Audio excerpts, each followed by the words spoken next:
Hello friends and welcome to Miss Debbie's Story Time. I'm so happy you're here to join me.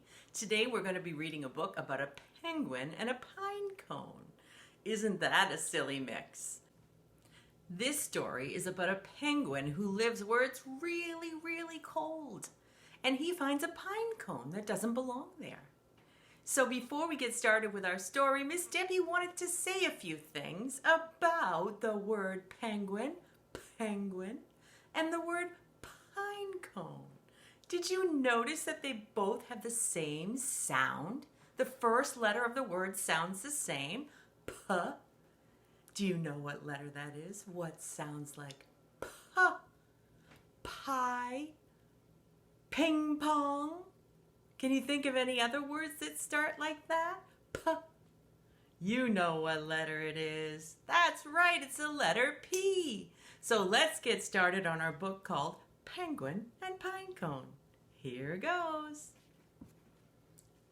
Penguin and Pinecone, a friendship story.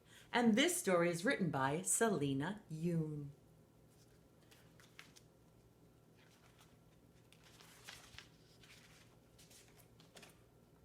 Aww. There's his little sled there, and Penguin looks like he's lying in a bunch of twigs shaped like a heart.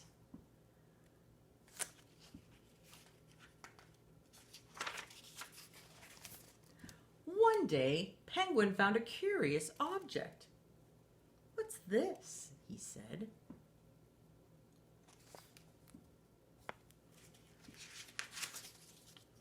It was, too brown to be a snowball.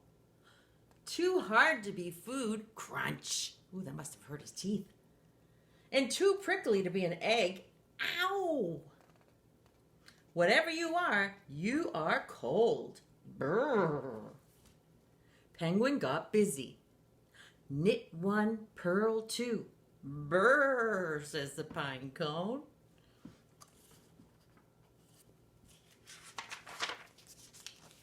Penguin loved his new friend. Oh, look what he made for his new friend. He made a scarf just like his own. And they went sledding. Whoosh! He threw him up in the air. Whee! Achoo! Uh-oh. Looks like he sneezed both of their scarves off. Silly penguin. What? What's wrong with my friend? "It's too cold here," said Grandpa. "Pinecone belongs in the forest, far away. He can't grow big and strong on the ice." I wonder what Pinecone would grow into. Penguin sighed. "Oh, I better take you home, Pinecone." Penguin packed his sled for the long journey. Sometimes it's hard to do the right thing. The wind pushed hard. Whoosh! Can you make the sound of a wind? Whoosh! But Penguin pulled harder. Pull, Penguin, pull. Finally, the forest. Pinecone, you're home. Ooh, look how big those trees are compared to Penguin and Pinecone. Penguin made a cozy nest out of the softest pine needles he could find. The day grew hotter and hotter. Oh boy. Penguin doesn't belong where it's hot. "Goodbye, Pinecone. You will always be in my heart." Oh, he made him a bed.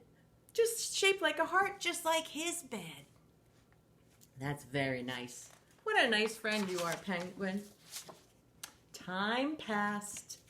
He's thinking about his friend. And passed. And passed. Had Pinecone grown big and strong like Penguin had? He wonders. Do you think Pinecone grew big and strong? Penguin set off to find out. There goes Penguin. Look at him pushing through that wind. Can we make the sound of a wind again? Whoosh, whoosh. Look, he's closing his eyes because he's pushing so hard to get through the wind to see his friend. Pinecone? Where are you, Pinecone? Look, there's a clue. Do you see the bed shaped like a heart made out of rocks? And he's wearing the scarf. What did Pinecone grow into? A big pine tree, that's right. Pinecone. He's so happy to see him. He gave him a big hug, and Pinecone's hugging him back. Penguin and Pinecone played and played. Whee! Now another little Pinecone fell off of the tree. Look at that.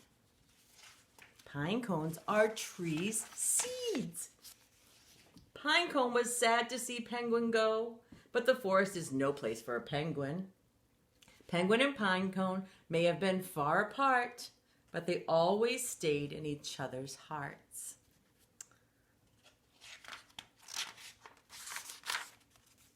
When you give love, what's this? It's another baby Pinecone.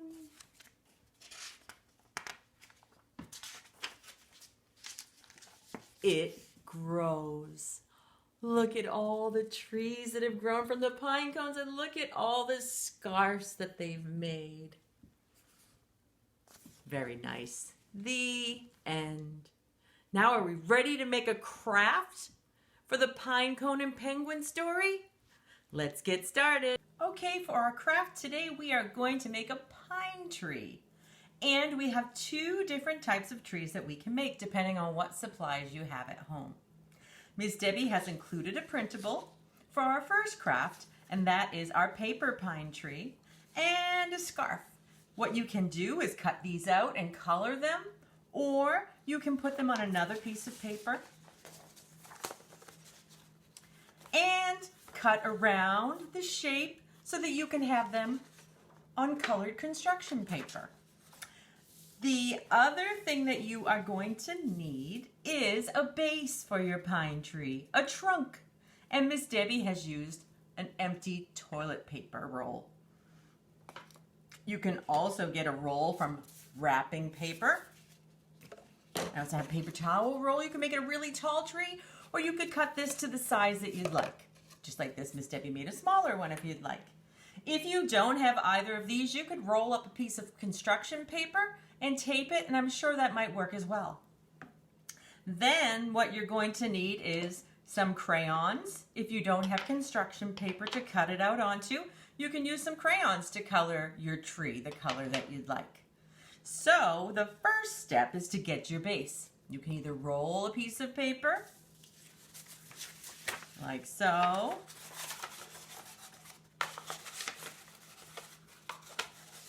and tape it along the side so it stays together, and then cut it to the height that you'd like. Miss Debbie is going to use her toilet paper roll here, and you can either keep your toilet paper roll the color that it is, or you can color it with markers and crayons, or you can wrap it with a piece of construction paper and just simply tape it or glue it on. I decided to keep mine the color that it is, and what you are going to need to do is take some scissors, and you're going to make two cuts, one on one side of the toilet paper roll and one on the other. Not too long, probably about an inch. You're just going to snip it down like this, and then turn it around and try to get it across from the other one. If it's not exact, that's fine. Then what you are going to do is take your tree that you've chosen, and you're going to, and once you've decorated your tree, colored it, or cut it out of colored construction paper, you're just simply going to push it down into the cracks. And then you're going to give your beautiful pine tree a scarf. Miss Debbie has traced hers out on a piece of green construction paper. You could keep it white and color it with crayons, whichever you'd like. And then you're going to glue your scarf onto your tree. So that one's easy enough. Then our second craft is a little more involved. And you might not have all these supplies at home, but I just wanted to include it because I thought it was really cute. So this one involves a pine cone. So if you can find some outside right now, there's a little bit of snow out in Miss Debbie's yard. But I did have a few pine cones around the house. So a pine cone and a toilet paper roll or paper towel, the same base that we use for the paper tree. And what you're going to do, Miss Debbie covered this one with felt. You could do that as well.